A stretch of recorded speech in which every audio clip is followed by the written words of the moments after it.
Hello everybody and welcome back to Juno New Origins, where we are currently diving into the atmosphere of Atraitus here, and we're going to see how low we can go. We'll see if we can achieve the crush altitude. That should be interesting.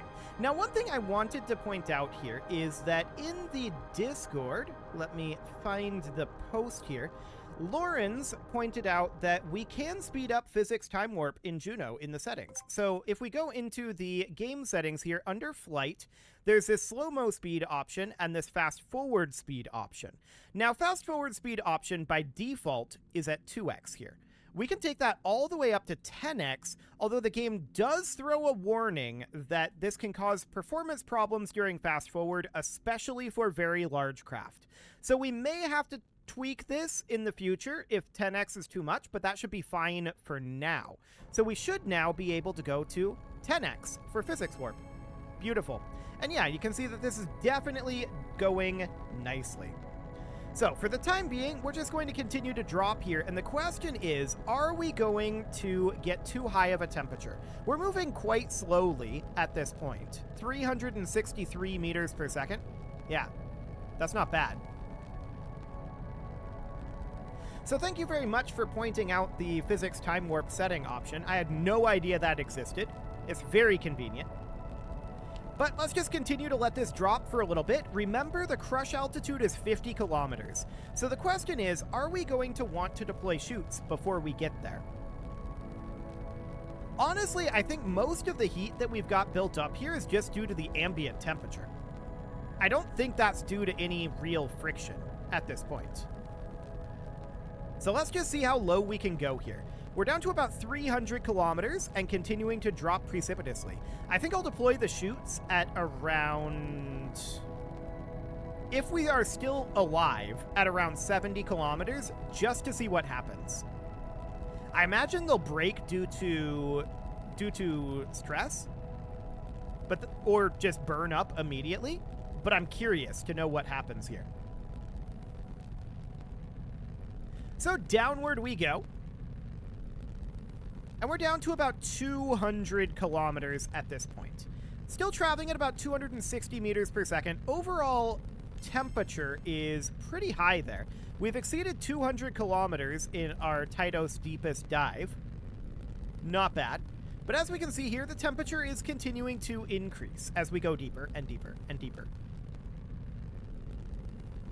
So for now, this is looking absolutely good. We're down to 150 kilometers. Crush altitude is 50, so I'm going to pull us out of this time warp fairly soon. I'm going to let this drop down to 75 kilometers. So we'll just keep on going here, and we're going to try deploying one of these chutes. I expect it to break. So we're at 90 kilometers. And now 80. Okay. Coming out of time warp. Let's see what happens.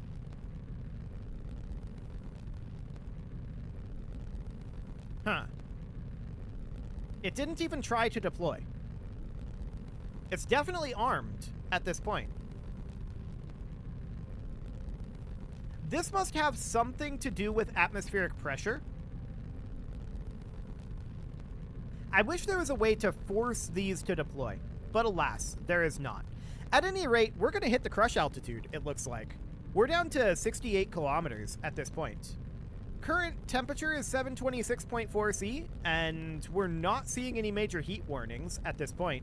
So, yeah, I think we're going to get to the crush altitude. I think we'll just go down. We can go in 10x until we get a little lower. So we exceeded 60 kilometers. That's tier 5. And we're going to hit the crush altitude. That's insane. I can't believe we did that without a heat shield. Okay, wonderful. Well, we did take a lot of aerobrake passes, so that is absolutely fine. But this is just an extension of this mission at this point. Our primary mission was completed a long time ago, so that's phenomenal. Crush altitude will be achieved momentarily here. I believe it is 50 kilometers. Boom. Our craft got crushed. Well, Most of it, anyway. Some parts of it still going, but that's fine. We made it. This is as deep as you can go. It is not possible to go any deeper into Atraitus. So that is perfect. We will end that flight, and there's no craft to recover. The craft is destroyed. Yeah, save flight, I guess? Sure. So that seems absolutely fine, and that means that we now need to set our sights on Atraitus. I'm going to hop over to the spaceport Esperanza real quick here, and we're going to resume this very awkward thing, just because I want to take a look at the map here. So this is what we've explored thus far. Now, there is Atraitus out here, and then there's Claude way out here, which I've noticed previously. But the odd thing is, I don't find a reference to Claude on the wiki, which is interesting. I wonder if that's new and hasn't been updated, or if I just didn't search for it very well. Let's find out. Claude. No search results, but it is listed as a planet within the Juno system. Okay, so that's all well and good, but there's no actual data on it. So this might have just recently been added. I know that there was a patch not too long ago, so that's definitely interesting. Our next target, of course, is going to be Atraitus, and Claude is really, really, really far out. I'm not sure if our current craft would even be capable of making it there. But this craft should be able to go to Atraitus, in theory. The real question is, are we going to be able to do anything all that useful once we get there? We'll find out. For the time being, I think I just want to launch this and give it a go. So let's do this. We're going to launch this from our standard position of the DSC bay, because that's nice and cheap. And let's go ahead and do so. This is going to be going over in the east direction to 70 degrees. We're going to throttle up. We're going to activate these engines. And then the question is, are we going to have problems with this craft at 10x speed? Well, we're almost certainly going to have problems at 10x speed. Mostly me problems. So let's go ahead and try it. I think this is going to be too fast for me to be able to effectively control it, but if we were to do an ascent program, maybe. This might be a good excuse to experiment with that. Not that we need an excuse, but that might be something to work with. So let's give this a go and see how this goes manually. Okay, that's very spicy. That's incredibly spicy. Now we know that this thing likes to shake itself a lot on ascent here. And that's reasonably fine. So we're just going to let it be for the moment. We should probably, well, I definitely think that we should set up a launch program for this. So that's understood. We're at an apoapsis of 10 kilometers right now. I think that we should experiment with that. Let's actually pull this back, and I want to see how that actually works. We haven't done anything with that yet. So let's undo an exit, and let's pull this back. We just completed, we got an achievement for completing any 3 of the tier 5 milestones. I guess that's because we got all the way down to the crush altitude in Atraitus. Okay, so let's hop into the build system here, and I want to experiment with how exactly the launch program works. So this is the program editor here. So we've got an on start. Okay, so on start, how do we operate any of this? Okay, so this is program flow here. Display text, while true, repeat, for I from blah to blah. If blank, then yeah. Okay, this makes a lot of sense. That's absolutely fine. And then we go in here. This is math operators. Okay. Craft instructions. Okay, set throttle to 100 would be a good thing to start with. How do we connect this? Ah, just like that. Okay, so this is very much like a visual programming language. So we want to set the throttle to 100 right away. -1 and 1. Okay. So it's a floating point. That's fine. So then we want to set our craft pitch to be... Okay, so this can be heading or pitch. I want our heading to be 90. And I want our pitch, this is in degrees. Okay. We can copy. Okay, noted. I want to set the heading... No, the pitch to be, at this point, 70. Okay, then I want to wait. So actually, let's just output at that point text. So we would display... we need to actually ignite the engines as well. So where's the stage command? Activate stage. There we go. And then we would say craft launched. That is not how you spell. Launched. Something like this, okay? So then we would need to wait until such a time. Wait until blank. How do we set the blank? Presumably that's in craft information. Ah, yeah. So if we wanted to do this the exact same way we do it, which is not an efficient way to do it, and we'll probably modify this later, but if we wanted to do it this way, we would wait until orbit apoapsis, and then we would want this to be is greater than...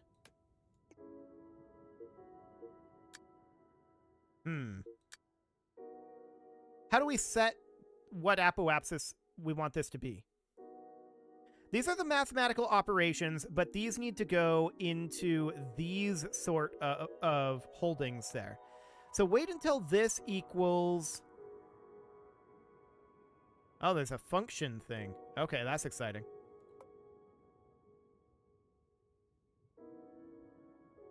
We can set specific parts to activated. Okay. That's all well and good, but my main question... Ooh, custom expressions. Ooh. That's going to be spicy. So the real question is, at this point, wait until orbit apoapsis. Wait, what if we put in this here, and then we put in this here? Yeah, that's how that works. Wait until orbital apoapsis is greater than 20 kilometers. So we're now just going to do this in the same way that we did manually, right? So our craft pitch, we should be in pitch right now. We should set this at this point to 45. But what about staging? Right? Our staging is based on fuel. So we would hold here, and then we would wait until, not orbital apoapsis, but instead we would wait on stage fuel. I wanted to put this in here. Stage fuel is less than, so we're actually going to have to take this out, or stage fuel equals. I'm assuming this is just a mathematical operation here. So stage fuel equals 0, at which point we would activate stage. Okay, so it would be something like this at this point. Then what we would want to do is we would want to, again, wait until fuel stage equals 0 and activate stage. So let's go ahead and save this program and see what that does. So save to craft, and we'll save this as standard launch. This is not an efficient way to do it. We're just implementing what we've done up until this point to see if we can get that done automatically. So we'll save to craft, and we got an achievement for creating a flight program, which is apparently a rare one. 10% of players, okay. Just barely a rare one. Let's go ahead and launch this and see if it immediately does what we want it to do. So it outputs craft launched.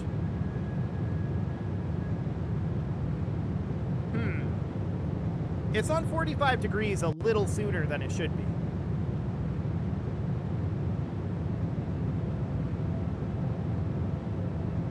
It's definitely on 45 degrees too early. So that's noted. We'll have to check in on that.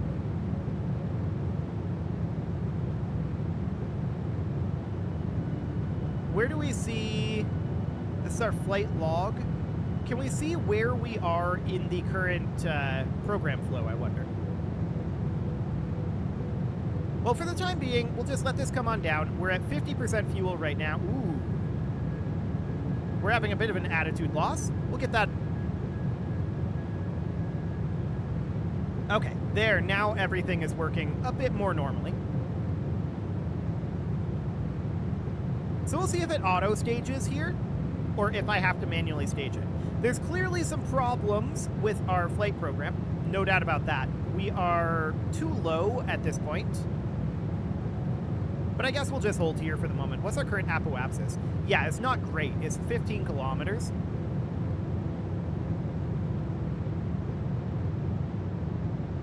So this is definitely lower than it should be. That's for sure. So really, it's not when this stage runs out of fuel, though. Because this is going to be a little different. It's when these tanks run out of fuel.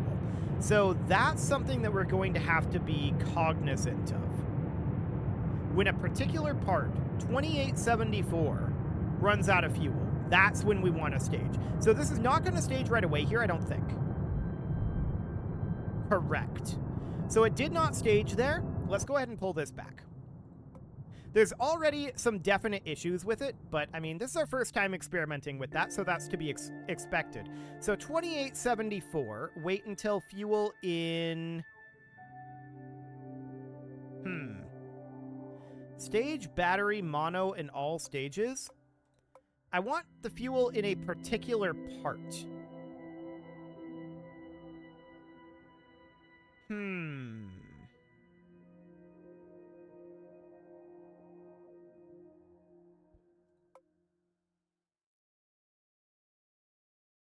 So I don't think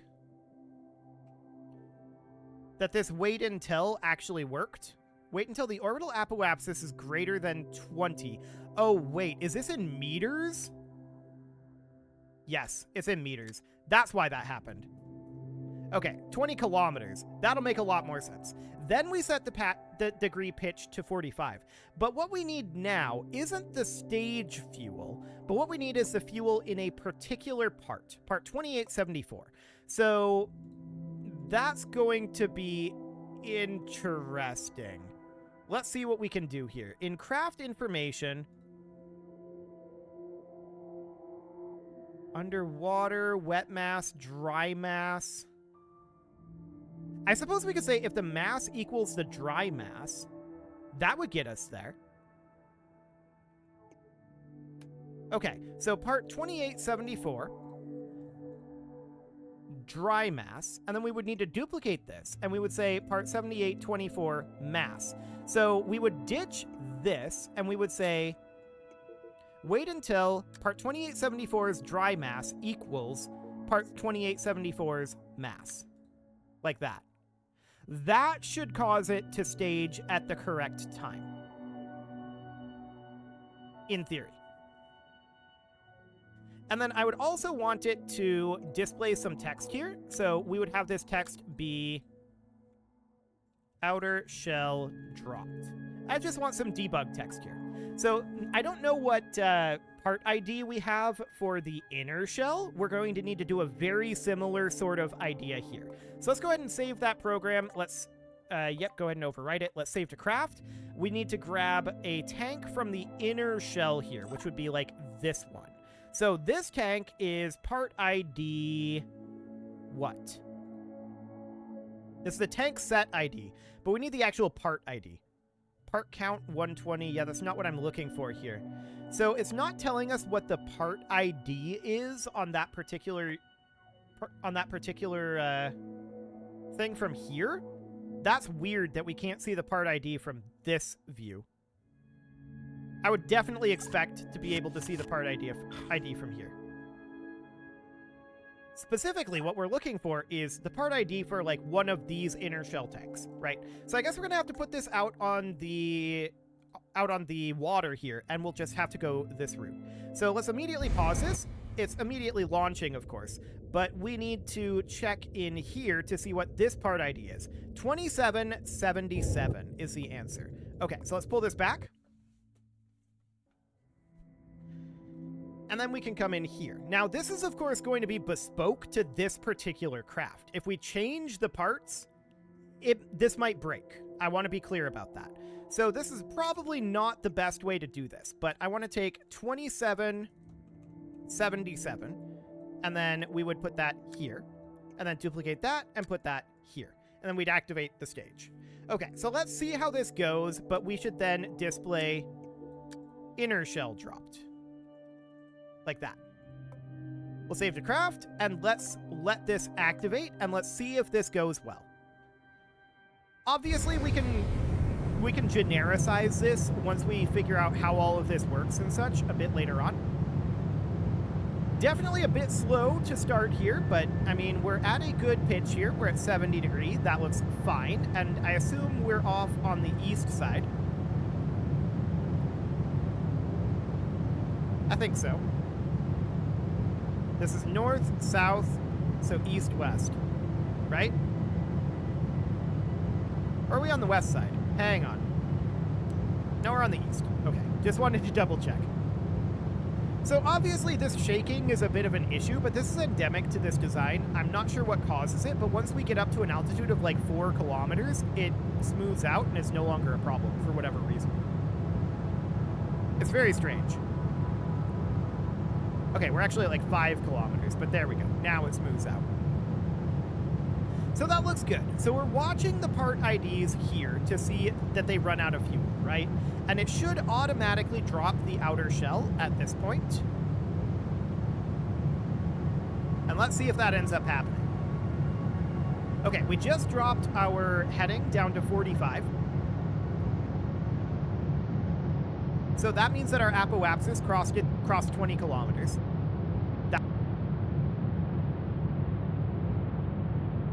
And we're watching for this outer shell being dropped. We've still got another 30% fuel on it. I want to check the inner shell here and make sure, yeah, that's fully being utilized.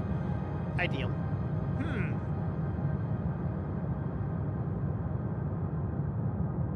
I hadn't noticed this happening before, where it drains the fuel out of these tanks faster than it drains it out of these tanks. That's odd. Our thrust to weight is high enough, we could alter our staging to compensate for that, but that's strange. It just dropped the inner shell, apparently.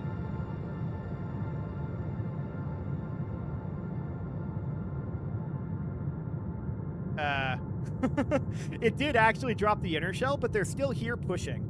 That's really awkward. Why did it drop the inner shell there? It should have dropped the outer shell.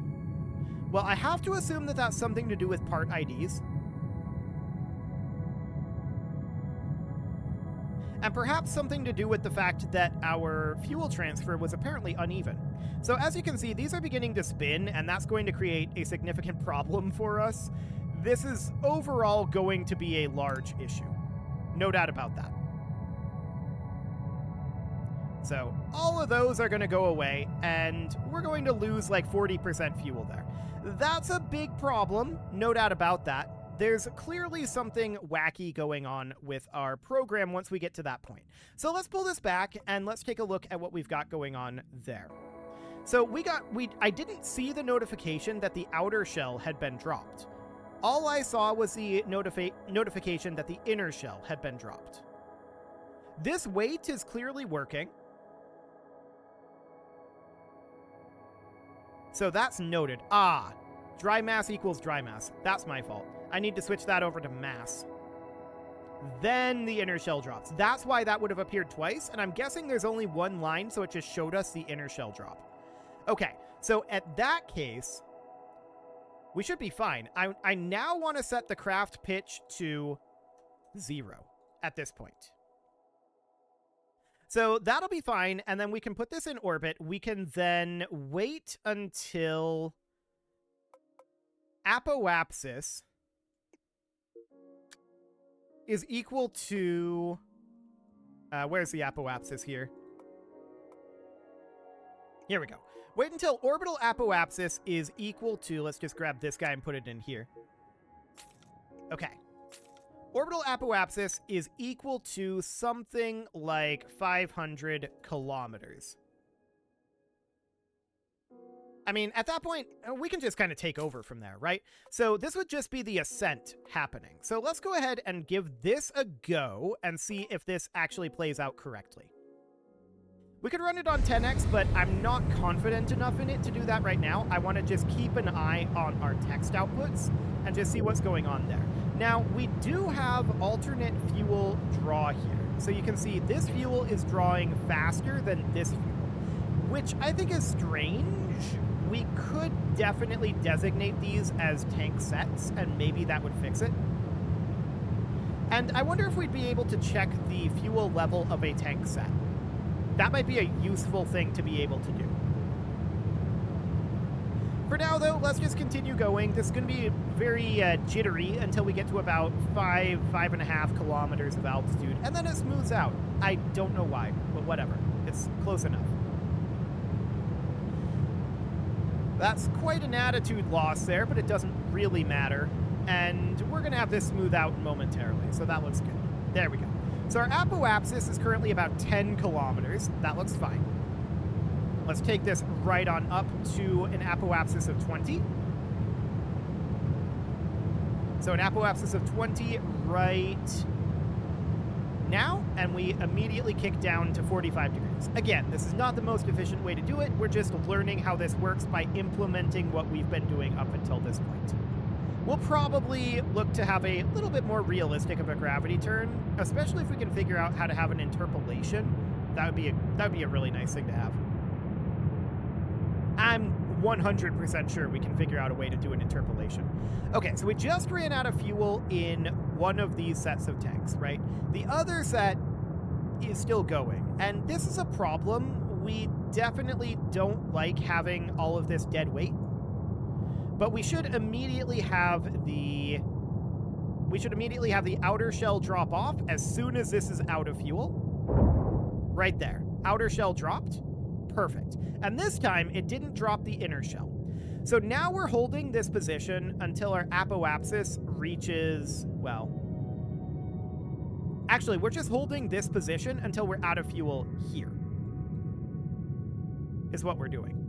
So that'll be fine, and then this is going to drop down to a horizontal burn, and we'll see where that puts our apoapsis at. It's going to be pretty high up, but that's exactly what we want. We're aiming for like 500 or so for the apoapsis, but as long as we get this initial launch sequence done, that's reasonably fine. So we can definitely make a lot more complicated programs with this. There's no doubt about that. We can do some very complicated things indeed. So that's all well and good, but we're going to need to drain out this fuel. We've got about 20% left. That should put the inner shell... Rather, that should eject the inner shell. Right about... now. And that also drops us immediately over here. Now, one thing I definitely want to do is I want to interpolate that over some amount of time. And I'd like to have that interpolation be based on, like, our current altitude divided by our target altitude. So our apoapsis is pretty up there right now. No doubt about that. Let's pull this back, and I want to see if we can figure out some interpolations on the overall program. Now, can we have, like, parallel programs here? And we don't need this. Can we have, like, parallel programs here with, like, an on start here? And then that could be, like, our pitch manager? That would be neat. I'm also wondering if... is there an interpolation function, like a lerp or something similar? Length, friendly distance, huh? Oh, okay. Format set to user-friendly text. Sure.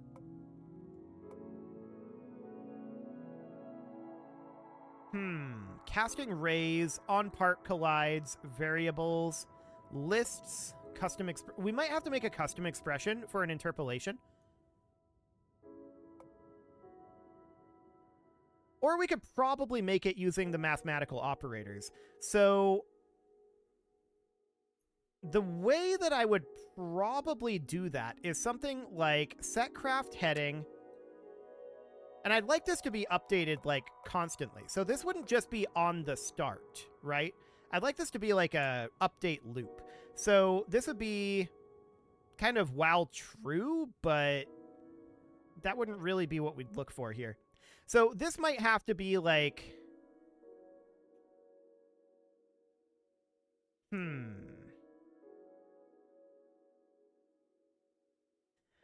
I'm thinking we put in a while true and then a wait 1 second. So every second here, we would then update the craft heading.